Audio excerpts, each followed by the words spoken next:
Continuamente cuando hemos hablado de la vida de Jesús en diferentes oportunidades, yo se los dije la semana pasada, con Jesús no solamente hay una sola definición: o Jesús es Dios o Jesús es un mentiroso.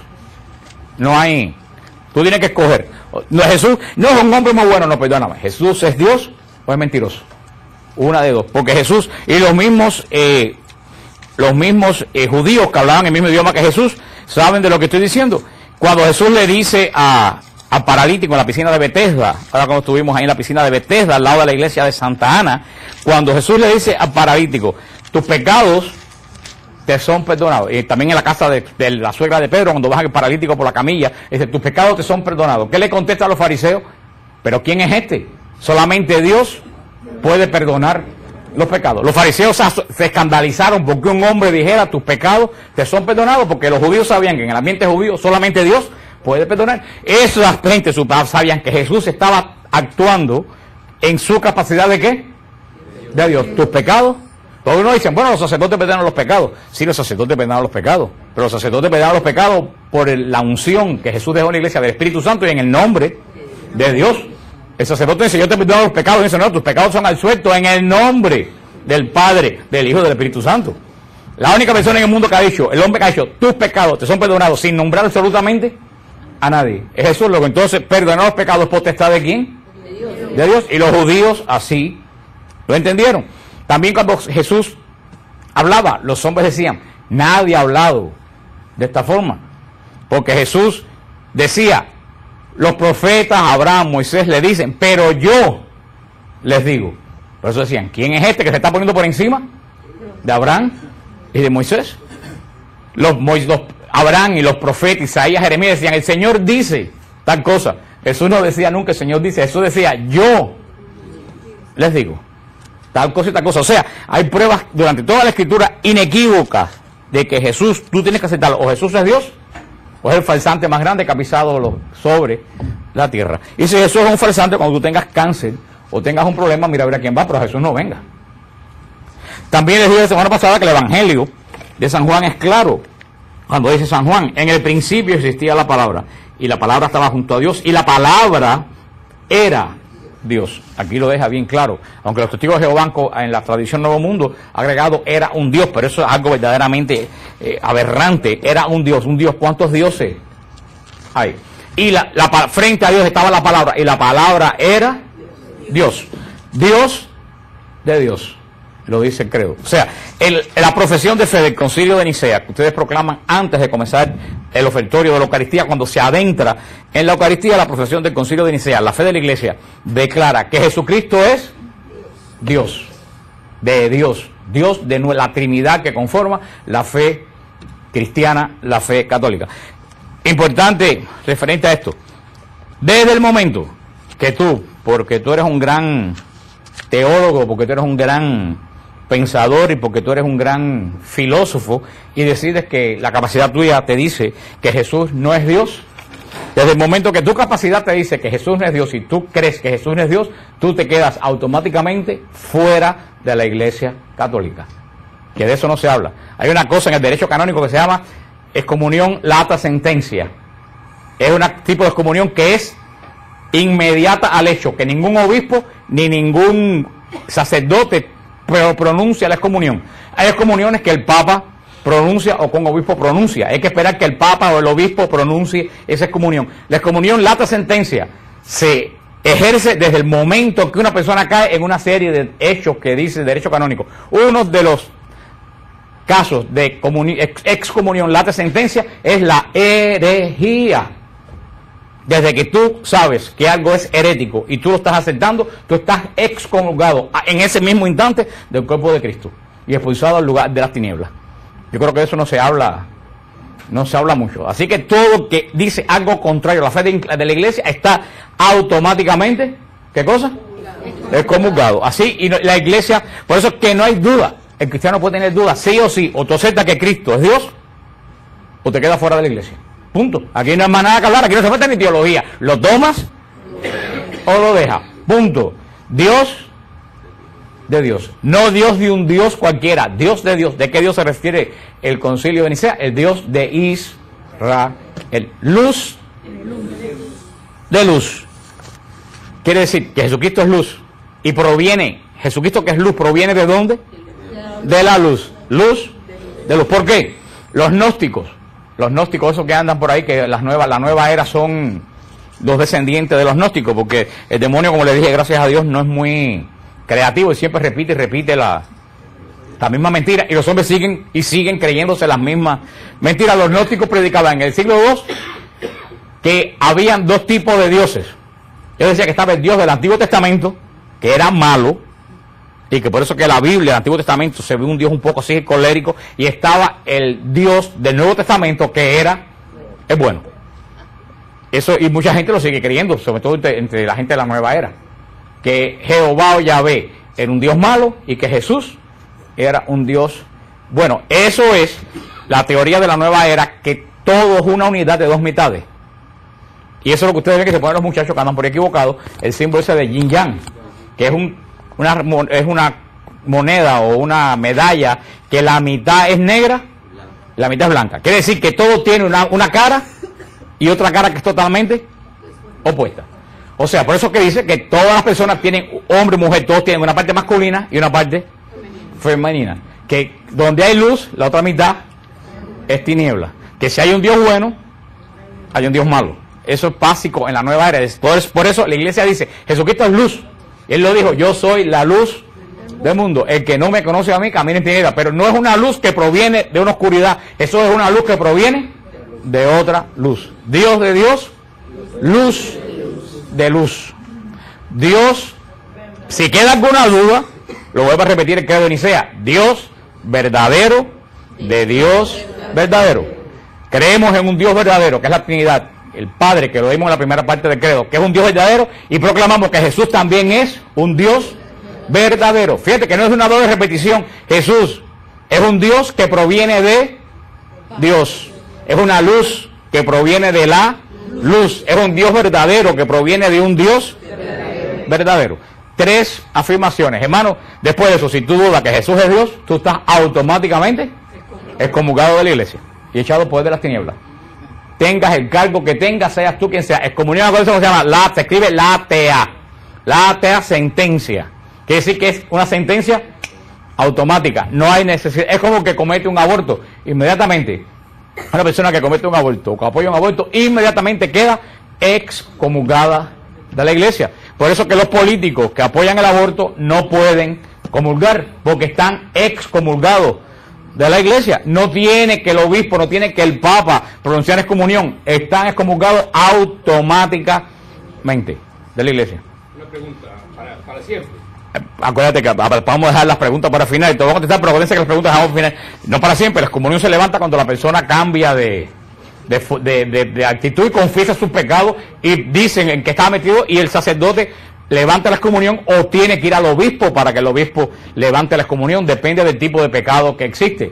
Hay tipos de pecado de excomunión que solamente el obispo lo puede levantar, y en ese caso el sacerdote le dice, mira, yo no tengo potestad para levantar la excomunión, tienes que ir al obispo. Pero ya no se habla de la excomunión como si algo que no existiera, pero sí existe. Y San Pablo en todas las epístolas, en los Corintios, comulgó gente desde el Jerem del Antiguo Testamento. Siempre una persona que se opone a ciertos parámetros de la fe queda totalmente excluido. La excomunión quiere decir que es cortado del cuerpo de Cristo, que es separado de la gracia, que es cortado totalmente, que no pertenece al cuerpo. ¿Sabe que ese es el cuerpo de Cristo y Cristo la cabeza? Es como si te cortaras una mano. Queda totalmente separado del cuerpo. Hay restitución, se restitución después que tú te arrepientes y vienes a la iglesia. Dios verdadero de Dios verdadero, engendrado, no creado. Eso también lo hablamos la semana pasada, pero es lo que quiere decir que Jesús no fue creado en el vientre de María. Jesús era preexistente. Jesús existía en forma espiritual. Jesús era un Espíritu Santo. Jesús existía, el Padre, el Hijo y el Espíritu Santo, los tres existían en el principio en forma espiritual. Jesús es preexistente. Lo dice, en el principio era el Verbo, y el Verbo estaba junto a Dios, y el Verbo era Dios, desde el principio. Lo hablamos la semana pasada, nacido del Padre, sí, nacido del Padre. Y hablamos qué cosa es nacido del Padre, pero antes de todos los siglos. Antes de todos los siglos quiere decir más allá de toda capacidad humana y de todo tiempo humano. Por eso que Jesús es preexistente. Por eso decimos, Jesús no es creado como nosotros. Nosotros tenemos principios, somos creados en el vientre de nuestra madre. Y Dios nos dota de alma inmortal en el vientre de nuestra madre. Jesús no es creado en el vientre de María. Jesús no es creado, Jesús es engendrado. ¿Qué es lo que quiere decir? Que el Dios preexistente en forma espiritual, de una forma misteriosa, entró al vientre de María, y en el vientre de María comenzó, vamos a verlo después, comenzó un proceso totalmente normal como cualquier ser humano, sin dejar de ser Dios, sin dejar de ser divino. Engendrado, no creado. A mí una vez me decía un pastor, un protestante con quien yo estaba hablando, me decía, pero es que Jesús, María no puede ser madre de Dios porque Dios existía antes de la encarnación. Yo decía, hermano, nosotros no decimos que María engendró la Trinidad, nosotros decimos que María engendró la segunda persona de la Trinidad, que era preexistente. Ah, pero entonces no lo creó. La iglesia no dice que María crea a Cristo, la iglesia dice que María engendra a Cristo, a un Dios preexistente, toma cuerpo en el vientre disponible y aceptado por Dios de la Virgen María, engendrado. Dice, bueno, así yo lo entiendo. Digo, pero es que así como desde lo dice desde el concilio de Nicea, la iglesia lo proclama. Él pensaba que nosotros decíamos que María había creado a Jesús de la nada, ¡pum! No.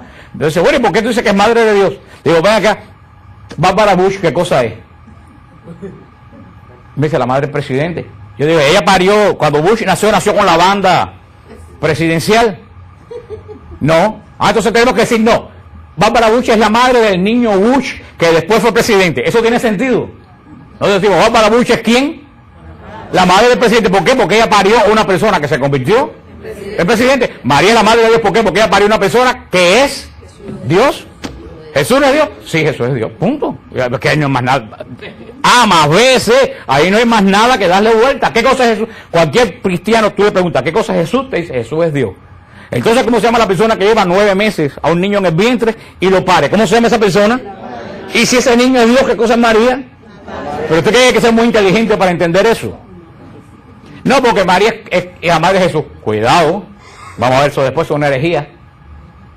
Porque algunos protestantes dicen que María parió, ese verbo, se parió, parir es el nombre correcto, de dar a luz. Jesús no es un foco, Jesús es la segunda persona de la Trinidad. María parió, algunos protestantes creen que María parió a un niño que se llamó Jesús y que después la divinidad vino adentro de él. No. La iglesia en el concilio de Nicea declara a María madre de Dios, no para darle el título a ella, sino para decirle a esa gente, no, María no parió a un niño donde después vino la divinidad. María engendró ya ¿a quién? A Dios. Tuvo en el vientre 9 meses ¿a quién? A Dios. Y cuando parió, ¿a quién parió? A Dios, a la segunda persona preexistente de la porque esa es una herejía que decía, y hay gente por ahí que lo siguen diciendo, y agnósticos, sectas protestantes lo siguen diciendo, que la divinidad vino a Jesús en el bautismo. Que Jesús era un hombre hasta el bautismo. En el bautismo que la divinidad vino, y eso dicen los mahometanos. Los mahometanos dicen que antes de crucificar a Jesús, la divinidad se fue de Jesús. Y vamos a ver después que eso es totalmente, vamos a ver por qué, lo que se llama la unión hipostática, vamos a ver después que es totalmente imposible. Por eso dice, engendrado. No. ¿Ustedes entienden eso? Cuando hablan con protestantes, que yo creo que eso está en sentido común. Cuando hablan con protestantes, explica, nosotros decimos que María engendró la Trinidad. Nosotros decimos que María le dio carne al verbo que era ¿qué? ¿Y que era qué? Preexistente. Vino por un designio de la salvación. Como decía, no sé si era el padre Rolando en Israel, no me acuerdo, decía, Jesús podía haber venido como Abraham, ya hombre, o como Melquisedec. Melquisedec no apareció en Jerusalén ofreciendo pan y vino. Dios podía haber venido como Melquisedec, hecho hombre ya. Claro que podía haber venido. Que Dios quiso pasar todo el proceso humano y necesitó de María. Si Él necesitó de María, ¿por qué nosotros vamos a prescindir de ella? Explícame. Y eso lo habremos después cuando hablemos de María. Pero hay algo que es A y B también.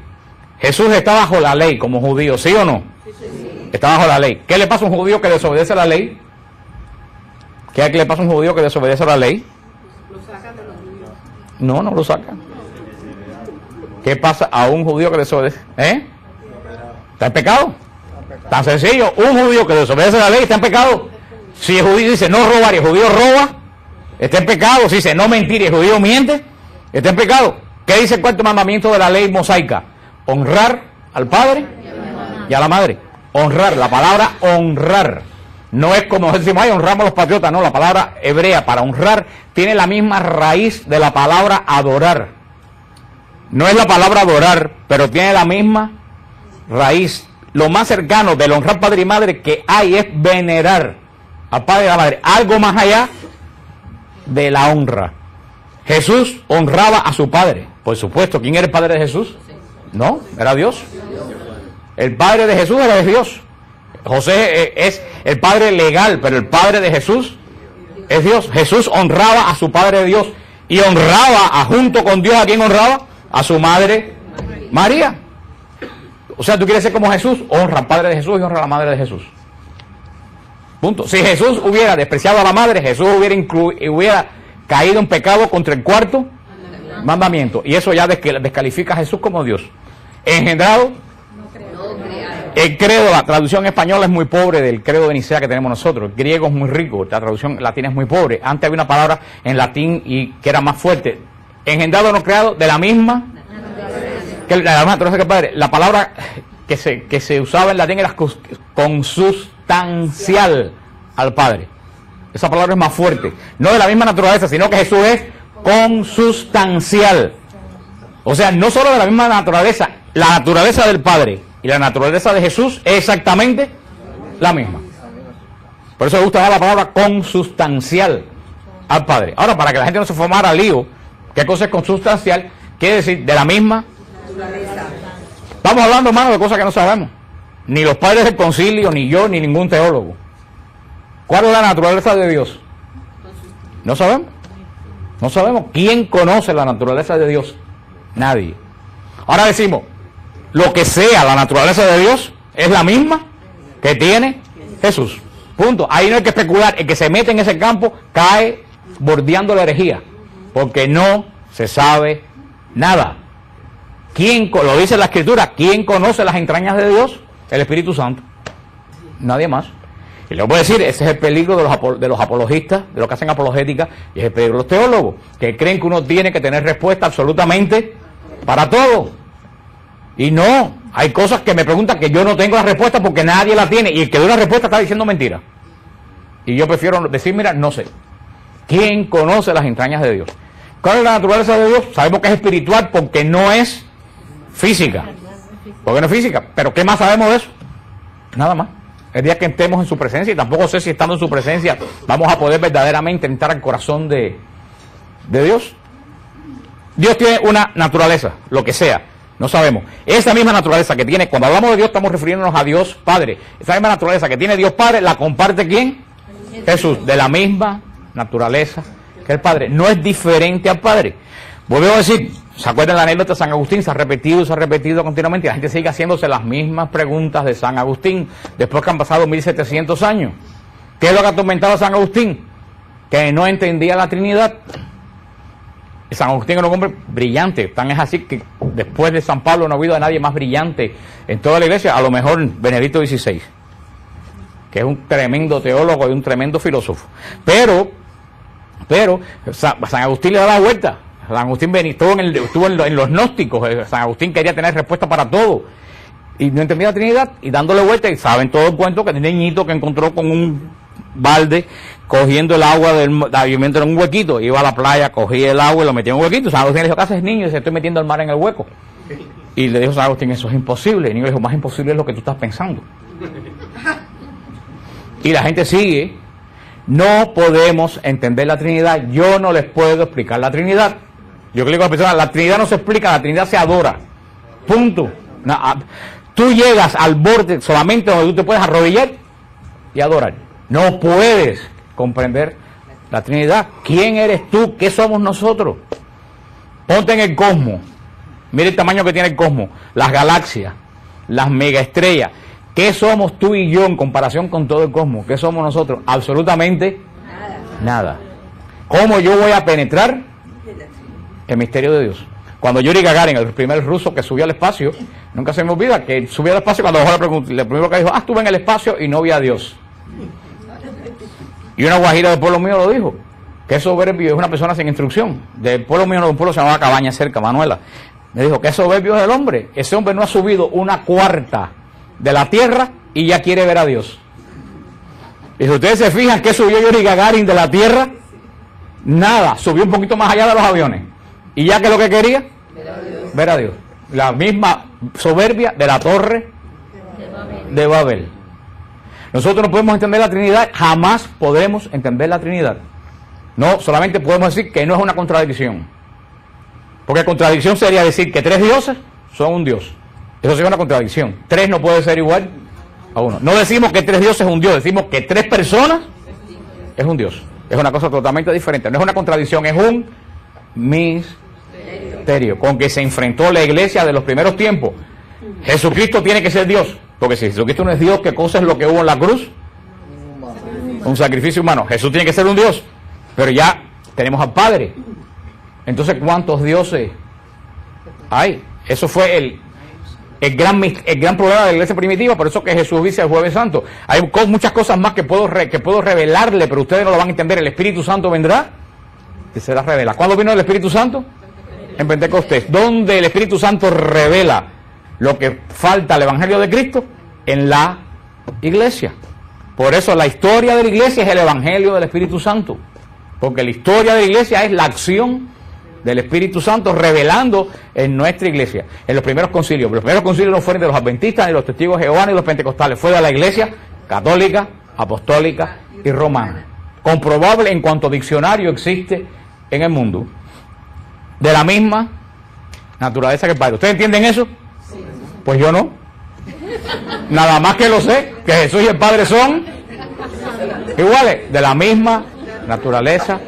Dios de Dios, luz de luz, Dios verdadero, engendrado, no creado, de la misma que por quien todo fue hecho. Lo dice San Pablo en la carta a los Hebreos, todo en la creación fue hecho a través de Cristo, a través del Verbo, todo fue hecho en la creación. Y así lo vemos desde que comienza la primera palabra del Génesis, la palabra de Génesis, donde hay una prueba fehaciente de la Trinidad. En el principio creó Dios el cielo, la tierra. La tierra era caos y confusión y oscuridad por encima del abismo, y el Espíritu de Dios aleteaba encima de las aguas. Dijo Dios, haya luz, y hubo luz. Dijo Dios, hay un firmamento. Dijo Dios, acumúlense las aguas.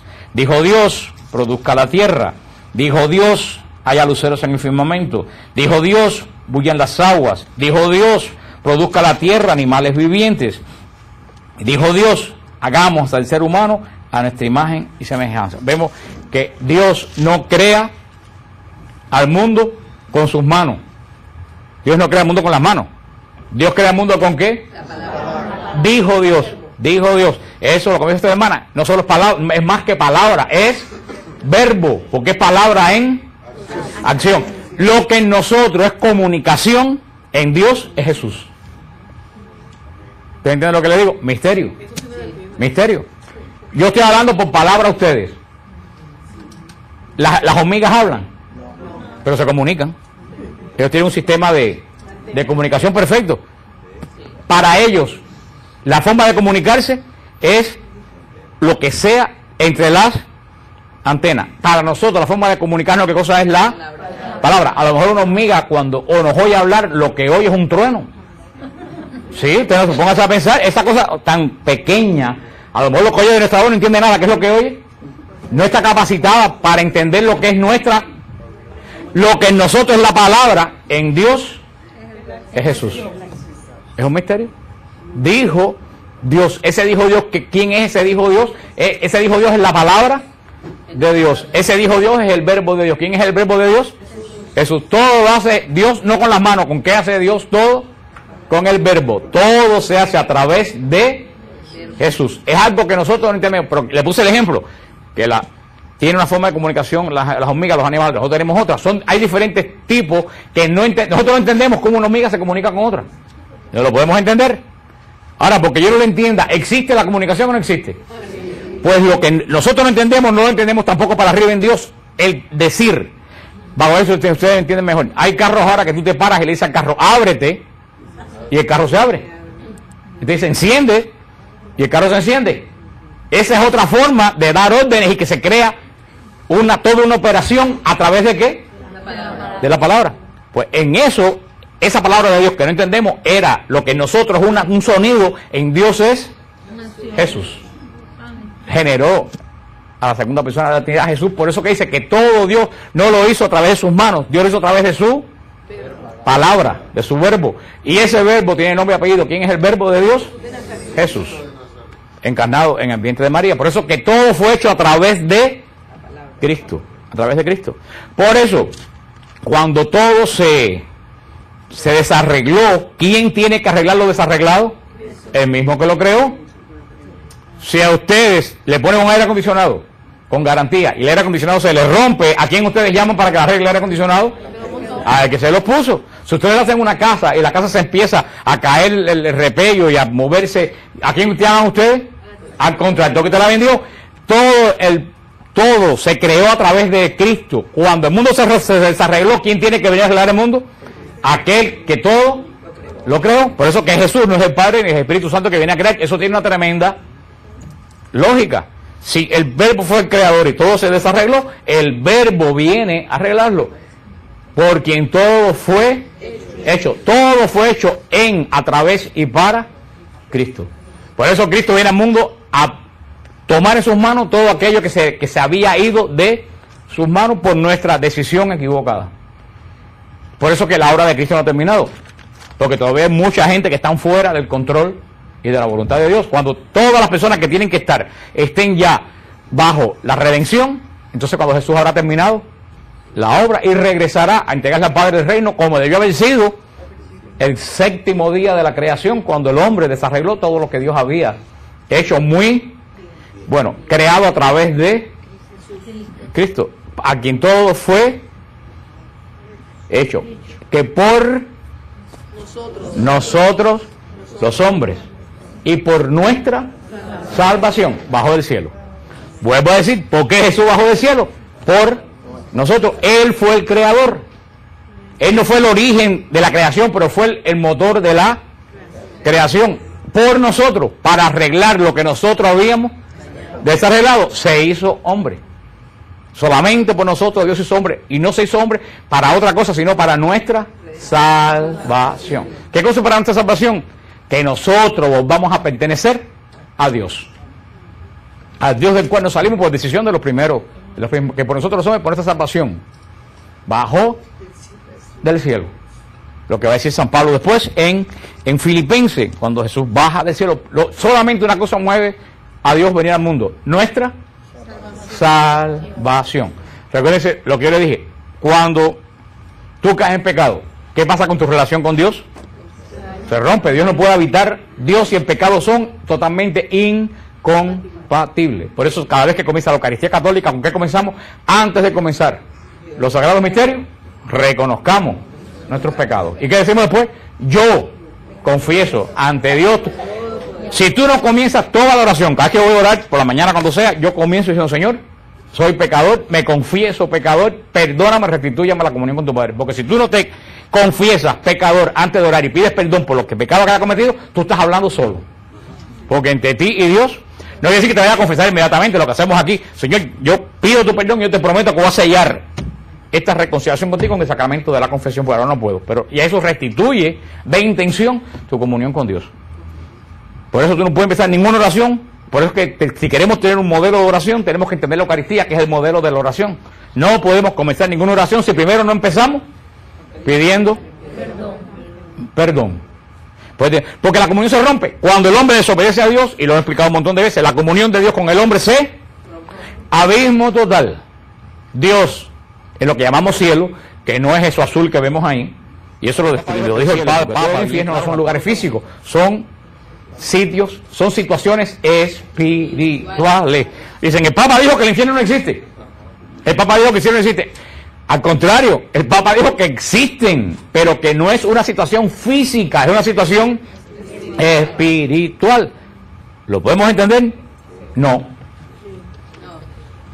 Lo único que sabemos es que el infierno no está en el centro de la tierra, ni está en el planeta Marte, ni el cielo está arriba de eso azul, se caminan los angelitos, porque el cielo no es... ¿Qué es lo que va al cielo? ¿El cuerpo va al cielo? ¿El cuerpo va al cielo? ¿Qué es lo que va al cielo? El alma. Luego entonces una situación espiritual. Que sea espiritual no quiere decir que sea mentira. ¿Los ángeles son espirituales? Sí. ¿Y existen o no existen? Sí. ¿Dios es espiritual? Sí. ¿Existe? Sí. Pero entonces el Papa no dice que no existe, dice que sí existen, pero que no lo miremos como anda la gente, los mormones que dicen que el cielo está en el no sé en qué planeta ni en qué lugar. No es un lugar físico, es un estado espiritual, porque nuestro espíritu. Por eso, cuando dice que bajó del cielo, quiere decir que salió de su reino, donde él mora, no sabemos dónde él mora, y se hizo presente en medio de su creación. Que por nuestros pecados, por nuestra salvación, bajó del cielo. Va a decir San Pablo, se abajó. Porque definitivamente de ser Dios a pasar a ser siervo, dio un tremendo salto. Y ahora, una cosa que muy... ¿Por qué Jesús? Si así yo sé lo que todo el mundo va a contestar, lo que aprendimos de chiquito y está bien, que para salvarnos, para nuestros pecados, pero ya estamos creciendo, ya no somos, y eso está bien, pero está bien la respuesta al catecismo, que por cierto, yo estaba hablando el otro día, el día de la procesión de Corpus Christi, estaba hablando con Rogelio Cerrada, estamos conversando, estamos hablando de la terrible falta de catequización que hay en la iglesia. Cuando yo tomé la comunión a los 7 años, yo sabía que Cristo nos vino a salvar, yo sabía que Cristo murió en la cruz por salvarnos, yo sabía la Trinidad, que es la Trinidad, y yo adultos que me hacen cada pregunta a LBTN, y no solo en Estados Unidos, en toda América Latina, que son de catecismo básico de 7 años. Yo digo, ¿qué están enseñando en el catecismo? Yo no sé qué están enseñando, pero no fue lo que me enseñaron a mí. Pero ya estamos creciendo la fe, o sea, ya estamos un poquito más allá. ¿Por qué Jesús se hace hombre? Para salvarnos, definitivamente, de eso no hay duda. Pero yendo un poquito más allá, tenemos que pensar, el hombre se le fue de las manos a Dios. Dios lo creó a su imagen y semejanza. Dios, cuando veía al hombre, sabía qué cosa era el hombre, porque era parecido a él. ¿Ustedes entienden eso? Pero cuando el hombre peca, ese hombre se le va de las manos a Dios. Dios no entiende lo que es el pecado. Y el hombre empieza a sufrir las consecuencias del pecado. Porque ¿qué le prometió el demonio? Villas y castillas. Vas a ser como Dios, no te vas a morir nunca. Y cuando el hombre pecó, ¿qué se dio cuenta? Que no tenía nada, que estaba desnudo, que todo lo que tenía venía de Dios y lo había perdido. Eso es lo que siempre, el demonio sigue haciendo lo mismo y la gente sigue cayendo en la misma historia. Vas a ser como Dios, te va a dar todo, entrégame todo, se lo entregas y cuando viene a ver te quedaste sin nada. Y seguimos una rueda, sigue lo mismo. Pero las consecuencias del pecado afectaron al hombre y Dios no conoce esas consecuencias. Dios es todopoderoso, pero Dios, lo único que Dios no puede conocer es el pecado, porque en él no hay pecado. Entonces el hombre empieza a sentir las consecuencias del pecado. ¿Cuál es la consecuencia del pecado? Consecuencias del pecado, miedo. Es la primera consecuencia del pecado. ¿Qué hizo el hombre cuando oyó que Dios venía en el relato de Génesis 3? Se escondió. La primera consecuencia del pecado es el miedo. Es el miedo. Miedo a Dios, miedo a la vida, miedo a lo que te pueda pasar, incertidumbre al futuro, miedo. Miedo. Segundo, consecuencia del pecado, el sufrimiento. En Dios no hay sufrimiento. Dios es espíritu puro. Dios es totalmente ajeno al sufrimiento. Tercer consecuencia del pecado, la muerte. Dios es totalmente ajeno a la muerte. Dios es eterno. Por eso, ese hombre que empezó a caminar después del pecado, para Dios, ¿qué cosa era? Un extraño. Un extraño. ¿Ustedes entienden eso?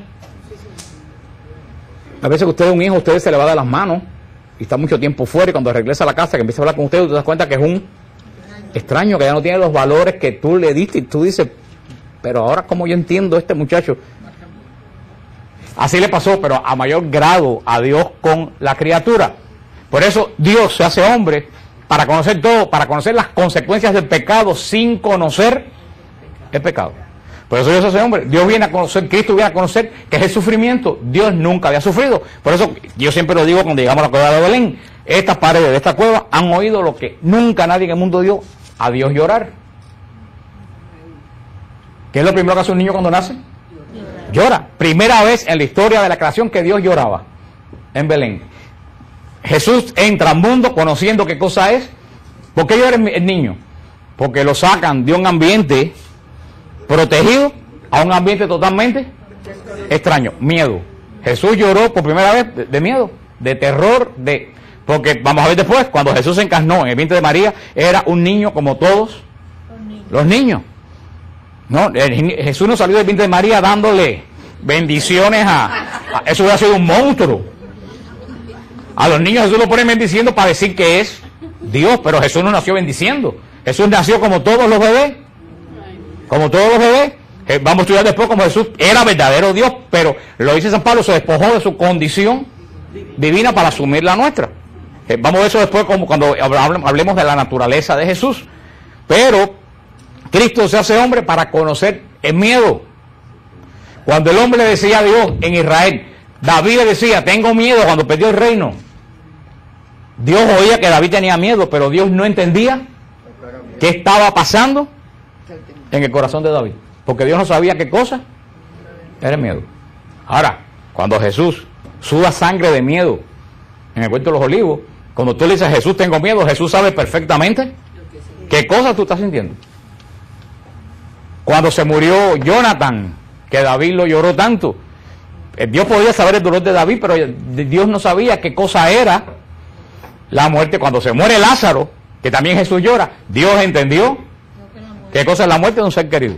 Tú lloras porque has muerto un ser querido. Jesús, Dios entiende a través de quién, de Jesús, lo que es perder un ser querido. La incertidumbre al futuro, aunque Jesús conocía el futuro, pero ese Jesús de no saber dónde iba a dormir esta noche, hasta las zorras tienen su hueco y yo no tengo donde reclinar la cabeza. Jesús hizo hombre para conocer el miedo, para conocer lo que es la muerte. Jesús conoció el miedo a la muerte, como todos los agonizantes conocen el miedo que la naturaleza humana no te deja ir. Eso es también una de las principales causas, por supuesto, para hacer la voluntad perfecta de Dios, se lo vamos a ver después, pero eso es una cosa que nosotros no pensamos, porque Jesús hace hombre para conocernos. Es lo único que Jesús no te puede conocer es en el pecado. Eso es lo único que sigue siendo totalmente ajeno. Pero ojo, Jesús conoce hasta las consecuencias del pecado. Porque dice que Jesús en la cruz cargó todos. Eso es tremendo. Eso es tremendo, porque Dios, que no conocía el pecado, sintió sobre él no la consecuencia de un pecado personal, la consecuencia de todos los pecados del mundo sobre él. O sea, dicen algunos teólogos que la agonía espiritual de Jesús fue 1000 veces peor que la agonía física. Por eso que también exclama en un momento, Señor, ¿por qué me has abandonado? Porque Él está sintiendo sobre Él el abandono de la persona que carga con la culpa del pecado. Imagínate, Dios, desconocer a Dios. Fue una agonía terrible, física y espiritual. Porque Él, inclusive Cristo en la cruz supo cómo nos sentimos nosotros después que pecamos y decimos, lo hice. Esa desazón, ese desaliento, esa angustia, Jesús lo conoció sin conocer el pecado. Ese es el misterio de ¿qué? De la encarnación, que Dios hace exactamente igual a nosotros en todo, menos que pecado, que por nosotros los hombres y por nuestra salvación bajó del cielo y por obra del Espíritu Santo se encarnó. Fíjate que todo lo que dice el credo es toda la teología de la iglesia. Se encarnó por obra del Espíritu Santo, no por esfuerzo humano. Jesús se encarna en el vientre de María, eso lo hablamos la semana pasada, por obra del Espíritu Santo. La semana pasada lo dijimos. El ángel solamente anunció a María, pero no sabemos en qué momento, si fue en ese momento, si fue después, si fue por la tarde, no sabemos. El ángel dijo, prepárate que vas a ser la madre de Dios. Y en un momento el Espíritu Santo poseyó a María en el sentido espiritual y encarnó en el vientre de María la segunda persona de la Trinidad. Y ojo que el Padre Francesco lo explicó muy bien en el retiro. Hay una cosa terrible en los hijos de la de una violación. ¿Qué es lo más terrible que ustedes creen que hay en el hijo de una violación? La posición fuerte. Que Dios lo ve. Que Dios lo ve. ¿Qué? Que Dios ve es.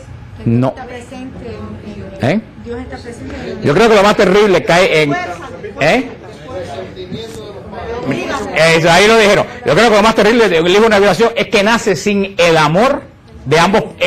No que nace, que es concebido sin el amor de ambos padres. La madre después lo puede llegar a querer, por supuesto, por ese instinto maternal, pero en el momento de la concepción no hay amor. No hay amor. Eso es lo más terrible que puede. ¿Eso es horrible o no es horrible? Que se conciba una persona sin amor. Eso no es horrible. ¿Y tú crees que María va a concebir a Jesús sin amor? Como dicen los protestantes, que es un vaso, ¿se acuerdan lo que le dije? Desechable. Y el padre Francesco lo dijo. Si Dios no ama primero a María, Jesús nunca se hubiera encarnado en su vientre. No estamos hablando de amor carnal. Estamos hablando del amor de Eros que dice el Papa, lo de posesión espiritual. Si Dios Padre no ama a María, Jesús hubiera sido el hijo de una encarnación donde no hubo amor. Eso no es posible. O sea que si Dios escogió a María, ¿por qué la escogió? Porque la amó. La amó y la escogió. Y al escogerla y amarla es cuando decide encarnar el Hijo de Dios, no por obra humana, sino por obra del Espíritu Santo. Fíjate que vamos a verlo después cuando cambiamos el Espíritu Santo. El Espíritu Santo es el obrar de Dios. Cada vez que hay que hacer algo, es el Espíritu Santo el que lo obra. El Espíritu Santo encarna en el vientre de María a la segunda persona de la Trinidad. Pero antes de encarnar en el Espíritu Santo en el vientre de María, Dios la había amado y la había escogido. Y Dios, cuando da su amor, jamás lo retira. ¿Se acuerdan lo que le dije la semana pasada? Que Dios dio en el Éxodo todas las medidas más minuciosas del arca, de este tamaño, de oro por aquí, de oro por allá, con argolla. Dios diseñó el receptáculo de la primera alianza. Si Dios diseñó tan meticulosamente y de oro fino y puro el arca de la alianza, como Dios nos ha diseñado en su mente perfecta y pura, a la que iba a ser el receptáculo de la segunda alianza. Por eso es que Jesús es encarnado en el vientre de María por amor, pero por obra de quién es encarnado en el vientre de María? Del Espíritu Santo. Luego entonces, por eso que la iglesia dice en forma poética, y de hecho lo es, María es la esposa del Espíritu Santo, porque María concibe un hijo de la tercera persona de la Trinidad. Por eso no hay ser humano. María es un ser humano como todos los seres humanos, pero no hay ser humano. No es Dios, por supuesto, ni una diosa, ni nada que se lo asemeje, pero no hay ser humano en toda la historia de la creación que haya tenido la relación con Dios que tuvo María. Primero porque Dios Padre la amó personalmente, no como creación, le amó personalmente. Segunda porque el Hijo tomó carne, genoma, genes, de todo en su vientre. Y tercera porque el Espíritu Santo lo encarnó en el vientre de ella. O sea, en María hubo una acción trinitaria. Hubo una acción en María. Y una acción única que nunca ha sucedido en la humanidad ni volverá a suceder. Y el Verbo se hizo carne y habitó entre nosotros, que es lo que ha escrito en la pared de la iglesia de la Anunciación, en la iglesia de la Encarnación. La palabra de Dios hemos visto que es constante, existía, existió y va a existir. Primero en forma espiritual, después en forma humana en Jesús. ¿Y cómo sigue? En forma humana, porque Jesús cuando resucita no vuelve a ser espiritual, como dice la gente por ahí, que Jesús resucitó como espíritu. Eso es un disparate, porque si Jesús resucita como espíritu, quiere decir que deja de ser hombre. Y si Jesús deja de ser hombre, no es mediador. Porque para que haya un puente tienen que haber dos orillas. Si no hay dos orillas, ¿hay un puente con una sola orilla? ¿Tiene sentido un puente con una sola orilla? No tiene ningún sentido. Si Jesús resucita espiritualmente, es que deja de ser hombre y ya pierde ¿qué cosa? Una orilla. Hubiera regresado de nuevo al trono de Dios de donde vino, y ¿cómo nos hubiéramos quedado nosotros? Sueltos al garete por aquí otra vez de nuevo. No, Jesús resucita como verdadero hombre. Cuerpo glorificado, tampoco sabemos que es un cuerpo glorificado. No tenemos idea que es un cuerpo glorificado. Los apóstoles no reconocían a Jesús cuando lo veían. Lo reconocían por su personalidad. cuando decía las cosas, cuando hacía los gestos, pero algo cambió. Por supuesto, con cuerpo glorificado algo tiene que cambiar, pero sigue siendo hombre, verdadero Dios y verdadero hombres.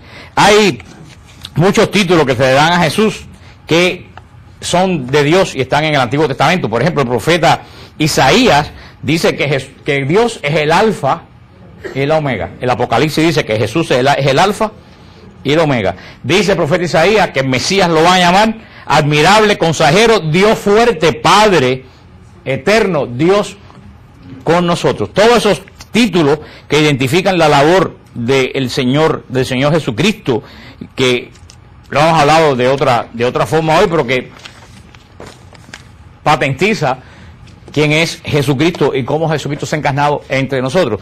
Ahora nos quedan 5 minutos, vamos a adentrarnos y seguiremos la semana que viene en la obra de Cristo. Es donde ya entra la cosa un poquito más profunda. ¿Cuál es la obra de Cristo? Que es la justificación, la santificación, la redención, la propiciación, todo lo que es la obra de Cristo. Pero terminando esto que estábamos hablando de hoy, deja ver si lo tengo por aquí.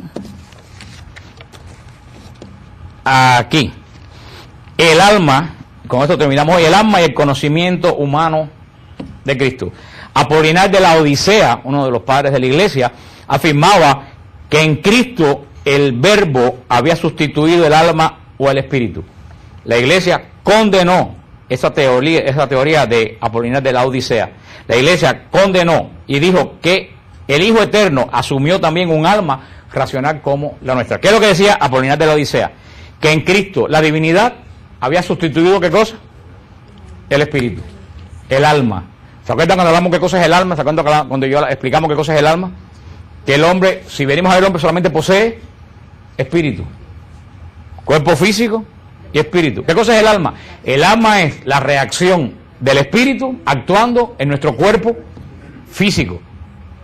Los animales tienen, veo caras como si nunca en mi vida yo hubiera explicado eso.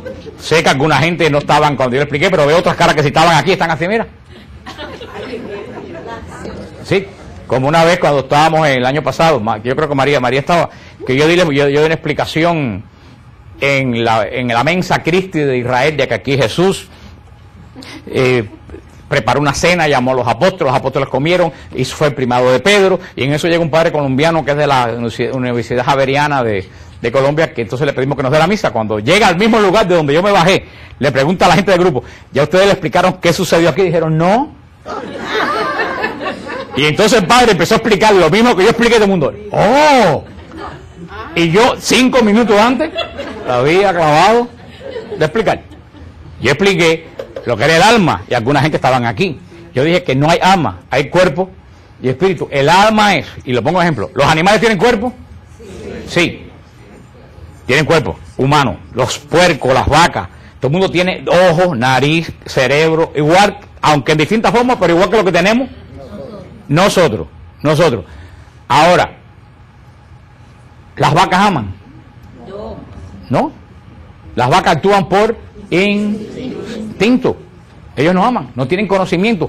Posiblemente no tengan ni conocimiento de ellas mismas. Lo que tienen es instinto. Nosotros somos animales, tenemos las mismas características de los animales, pero nosotros podemos amar. Nosotros podemos odiar. Nosotros podemos rechazar. Nosotros podemos aceptar. Esas características es lo que es el alma.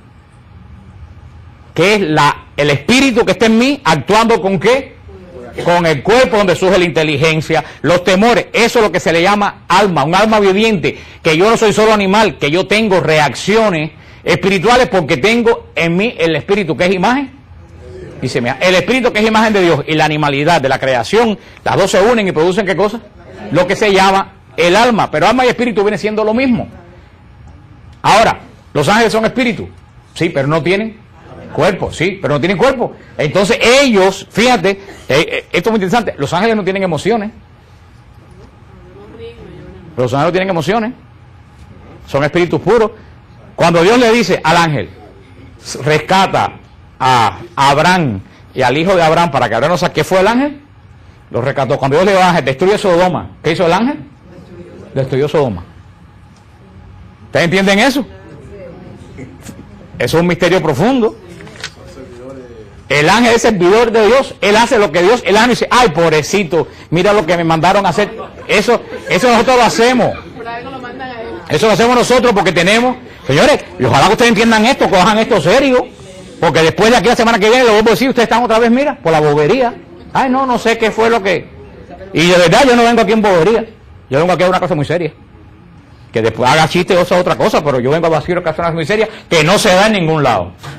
Porque esto no se explica en ningún lado. Todos ustedes lo reciban, cuando yo hago un chiste se ríen, pero cuando yo hago cosas serias, cójanlo serio. Y yo sé que yo digo las cosas cómicas, pero no tengo otra forma de ser, pero entiendan lo que estoy diciendo que es serio, que no es juego, para que ustedes lo canten, porque cuando uno canta un chiste, uno canta también el alma. ¿Qué es lo que capta? El que cómico está, pero entonces no capta la profundidad de lo que se está diciendo. Le puse la diferencia entre el animal y el ángel. Y el ángel. Son los dos extremos. Esas dos cosas en nosotros se unieron y formaron ¿qué cosa? El alma. ¿Ustedes entienden eso? Por eso le dije que el alma, no es que el ángel sea insensible, es que él no tiene cuerpo. Él puede razonar todo eso, porque Dios es inteligencia, pero le falta una parte de nuestra. En el hombre se dan las dos cosas porque hay una unión entre el espíritu, y esa unión del espíritu con la carne forma por cosas que a lo mejor cuando estemos en el cielo vamos a decir que tonto fuimos. Tú mismo que uno que se convierte, cuando uno se convierte, uno mismo dice ahora, mira que a mí me preocupaban cosas antes que ahora no me preocupan. ¿Por qué? Porque tu espíritu camina ya más a la unión con Dios. ¿Perdimos las emociones cuando conocemos a Cristo? No. Tenemos otra dimensión de sentir y de ver las cosas. ¿Ustedes entienden lo que le quiero decir? No es que el ángel sea insensible, es que no tiene sentimientos como nosotros, porque a mí los sentimientos se pueden equivocar. Los sentimientos de nosotros se equivocan o no se equivocan.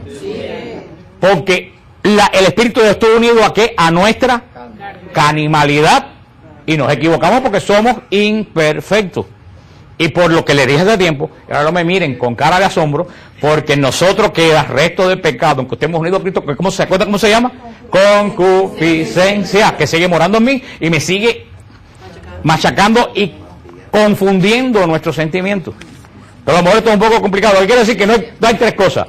Lo que decía Apolinar de la Odisea era un error. Cristo tiene como nosotros espíritu y ser humano. Porque fíjate lo que decía Apolinar de la Odisea es la herejía que le dijo ahorita. La gente que pensaba que Cristo era un hombre, un ser humano, donde se metió ¿qué cosa? La divinidad. Y la divinidad ocupó el lugar del espíritu, el lugar del alma, el lugar de todo. Dios ocupó dentro de... Es como un cascarón de hombre donde adentro estaba metido Dios. Dice la iglesia, herejía, no existe ninguna posibilidad. Y aquí es donde vamos a hablar la semana que viene, que es la unión hipostática. Dios tiene alma, Dios tiene espíritu y cuerpo como nosotros. Ahora, todo el cuerpo de Cristo es divino. Y toda la divinidad de Jesús es humana. Fíjate lo que te digo. No es que hay un hombre con un Dios metido adentro. Cualquier átomo del cuerpo de Jesús es totalmente divino. Y cualquier átomo del espíritu de Jesús, de la divinidad de Jesús, es totalmente humana. Cuando Jesús se mete en el vientre de María, hay una fusión total entre la divinidad y la humanidad de Jesús que se llama unión hipostática. Se llama. Una unión, ¿ustedes entienden eso? No es Cristo, un hombre caminando con Dios metido adentro. Todas las partes de Jesús es totalmente, toda la parte humana de Jesús, su corazón, el estómago, los ojos, el pelo, todo es divino. Era segunda persona de la Trinidad. Y toda la divinidad de la segunda persona de la Trinidad pasó a ser humana. Por eso se dice que la humanidad de Cristo se convierte en divina y la divinidad de Jesús se convierte en humana. Eso es, por eso, y con eso terminamos, dice que esta alma humana, esto es el catecismo de la iglesia, del punto 471 en adelante, es esta alma humana que el Hijo del Hombre asumió, lo dice el catecismo, para si alguien después de los sabiondos que ven el video empiezan a decir que si estoy diciendo disparate, lo dice el catecismo de la iglesia, porque la gente ignorante, como hizo Quito Zacarías, la ignorancia es atrevida. La ignorancia es atrevida. Los ignorantes se ponen a criticar las cosas que no saben y terminan diciendo que yo dije lo que yo no he dicho. Catecismo de la iglesia, punto 472. Esta alma humana que el Hijo de Dios asumió está dotada de un verdadero conocimiento humano. El alma de Cristo, esa que cantamos así, alma de Cristo, está dotada de ¿qué? De un verdadero conocimiento humano, tal como el tuyo y como el mío. Como tal, dice el catecismo, este no podía ser de por sí ilimitado. ¿Nuestra alma es ilimitada? ¿Nuestro conocimiento humano es ilimitado? No, es limitado. El de Cristo también como ser humano era. ¿Qué es lo que quiere decir eso? Sigue diciendo el catecismo, que eso, con esta locura vamos a terminar hoy. Pero vamos a decir, yo no doy clase aquí de catecismo de 7 años. Yo hablo aquí para gente adulta. Que es lo que en la iglesia no se habla. Por eso cuando viene la gente por ahí los confunden 40 personas. Los testigos de Jehová diciendo disparates porque la gente no conoce esto. Y el catecismo de Cristo dice, como tal, se desenvolvía en las condiciones históricas de su existencia en el espacio y en el tiempo. Cristo fue un hombre de su época, de hace 2000 años. Cristo no fue un hombre del siglo XXI. Moralmente, de costumbre, ¿de qué época? De hace 2000 años atrás, porque vivió en un momento histórico, lo dice el catecismo de la iglesia. Por eso el Hijo de Dios, al hacerse hombre, quiso progresar en sabiduría, en estatura y en gracia. Lo dice el Evangelio de San Mateo. Y el niño crecía en sabiduría. Dice, wow, claro, porque el niño nació como todos los niños. Los niños un día se reconocen la mano, otro día reconocen las cosas. Ese proceso lo pasó Jesús. Jesús no estaba en los brazos de María pensando, la galaxia aquella se va a... Eso no hubiera sido un hombre, eso hubiera sido un monstruo. Jesús es verdadero hombre. ¿Usted entiende lo que quiere decir la iglesia? Él tuvo que crecer como crecemos. Ahora, vamos nada más que terminar este párrafo 472, estamos después de la semana que viene nosotros. Igualmente adquirir aquello que la condición humana se adquiere de manera experimental. Las cosas que nosotros adquirimos de forma experimental, el aprender a qué, a caminar, a comer, esa forma experimental es humana, él las tuvo que aprender, él las tuvo que aprender. Eso correspondía a la realidad de su anonadamiento voluntario a la condición de esclavo. Que después, pero fíjate, tengo que entrar en perdóname nada más que 5 minutos porque si no se queda cojo. Pero al mismo tiempo, este conocimiento verdaderamente humano del Hijo de Dios expresaba la vida divina de su persona. La naturaleza humana del Hijo de Dios, no por ella misma, sino por la unión con el Verbo, conocía y manifestaba en ella todo lo que conviene a Dios. Eso lo decía San Máximo, el confesor. Esto sucede ante todo en lo que se refiere al conocimiento íntimo e inmediato que el Hijo de Dios, hecho hombre, tiene de su Padre. ¿Qué quiere decir esto? Que ustedes entiendan lo que dice la iglesia. La iglesia dice, el niño nació como todos los niños, que tenía necesidad de que María le diera la comida, tuvo que aprender a comer, tuvo que aprender a caminar, todas esas cosas. Pero bien, en la medida, acuérdense que Cristo era verdadero Dios y verdadero hombre. A ustedes me entiendan. Cuando un niño, no sé, porque yo no he tenido hijos, pero sí tengo sobrinos, pero no sé, yo creo que a los 9, 8, 9 meses, el niño empieza a reconocer a la madre, ¿no? O al padre, ¿no? Lo empieza a reconocer. O antes, empieza a reconocer, sabe que ese es su padre, porque el padre lo coge y no llora. Llega un extraño y lo coge, empieza a dar gritos. En lo que nosotros reconocemos a nuestro Padre, Jesús empezó a reconocer, ¿ustedes saben a quién? A Dios. ¿Ustedes me entienden? Por eso ya a 12 años estaba totalmente seguro de que su Padre, porque así como yo reconozco a mi Padre carnal, Jesús empezó a reconocer que su Padre estaba arriba. Eso es lo que dice que a pesar que era humano, tenía dentro de sí la condición divina. Tenía ese conocimiento intrínseco de esa sabiduría de Dios que estaba limitado en ese momento. ¿Por qué? Por su experiencia humana. ¿Ustedes entienden eso? En la medida que nosotros reconocemos a nuestros padres humanos, Jesús empezó para él fue normal descubrir su divinidad como hombre. ¿Ustedes entienden lo que le quiero decir? El bebé descubre que es un niño, por esto y por lo otro. Jesús, según fue desarrollando, fue descubriendo que él, por eso ya cuando tiene 12 años, un niño no tiene totalmente conciencia de quién es su familia. Por supuesto que sí, por eso cuando le dicen, ¿por qué? Dice, tú no sabes que yo tengo que ocuparme de las cosas de mi padre.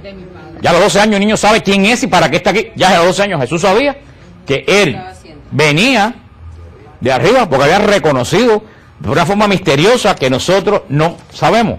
Pero lo hermoso y lo bello de esto es que Jesús pasa todo este proceso. ¿Tenía necesidad? No. En absoluto. ¿Por qué pasa todo este proceso?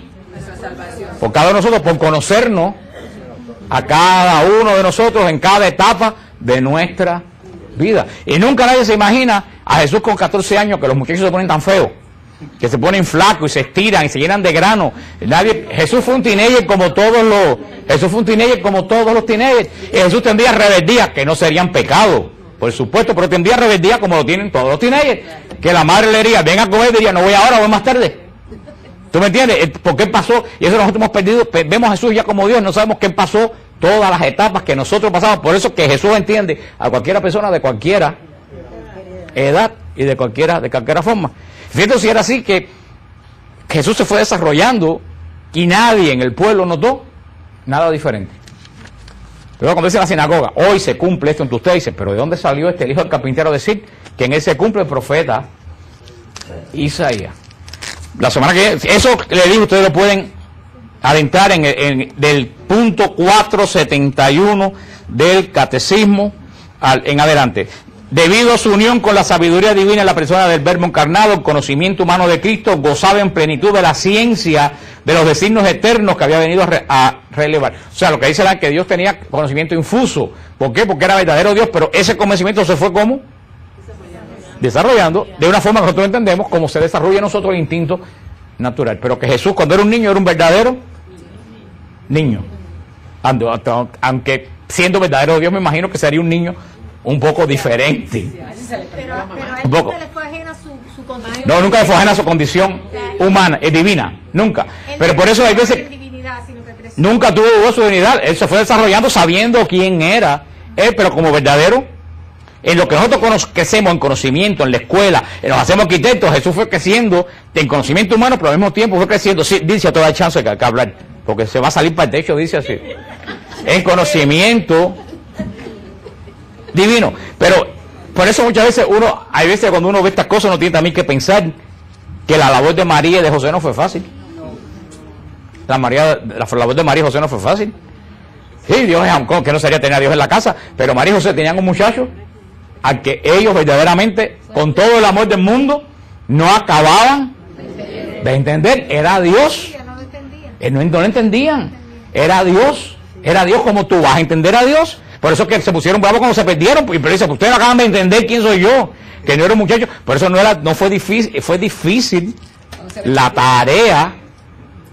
No se perdió, Jesús se quedó en las cosas de su padre. Los que se perdieron fueron ellos, que no entendieron lo que Jesús tenía que hacer. No, eso es la realidad. Jesús no se perdió. Jesús estaba donde tenía que estar. Ellos son los que se perdieron, que no entendieron. Ustedes no saben, no acaban de entender que yo vine para hacer precisamente esto. Los que están perdidos son ustedes, no soy yo. No, la tarea de ellos fue hermosa, pero no fue fácil en cuanto a humano. Tener a Dios en tu casa reaccionando como verdadero Dios y como verdadero hombre.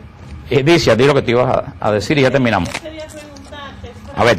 que la Santísima Virgen, como ella amaba tanto a Dios y Dios la amaba tanto a ella, ella le enseñaría a Jesús también lo que ella sabía de Dios.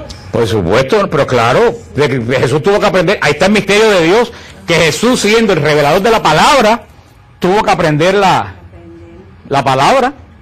Y tuvo que pasar el Bat Mitzvah como pasan todos los niños judíos, y leer la lectura como todos los niños judíos. Y María tiene que haber enseñado, como dice, todos los conocimientos de Dios. Y José y María le enseñaron a Jesús lo que los hombres creemos de Dios. Lo que los hombres creemos de Dios. Mira tú qué hermoso, Jesús, José y María. María sola no, José como padre también. José y María le tuvieron que enseñar a Dios. Y Dios conoció a través de José y María lo que los hombres creen de él. Mira tú qué cosa más profunda.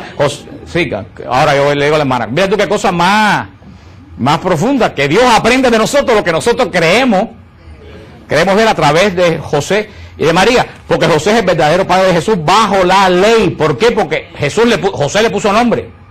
José lo reconoció como hijo suyo en la ley. O sea que dentro de la ley José es el verdadero padre de Jesús, aunque sabemos que él no es el engendrador de Jesús, que es el Espíritu Santo, y José solamente es el cuidador de la Sagrada Familia. Por eso es que cuando se despierta José, en el sueño José le dice el ángel a José, recoge al niño y a la madre del niño.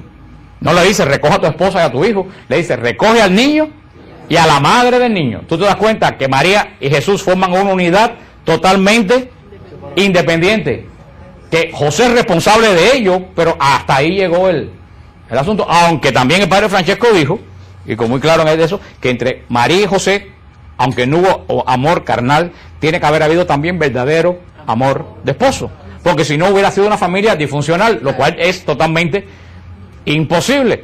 José y María tienen que haberse amado como verdadero matrimonio sin llegar a la procreación, porque para el fin que ese matrimonio estaba establecido se consumó en Cristo Jesús, en la encarnación de la segunda persona de la Santísima Trinidad. Una familia totalmente diferente, pero al mismo tiempo igual que la de nosotros. La hermana está al lado de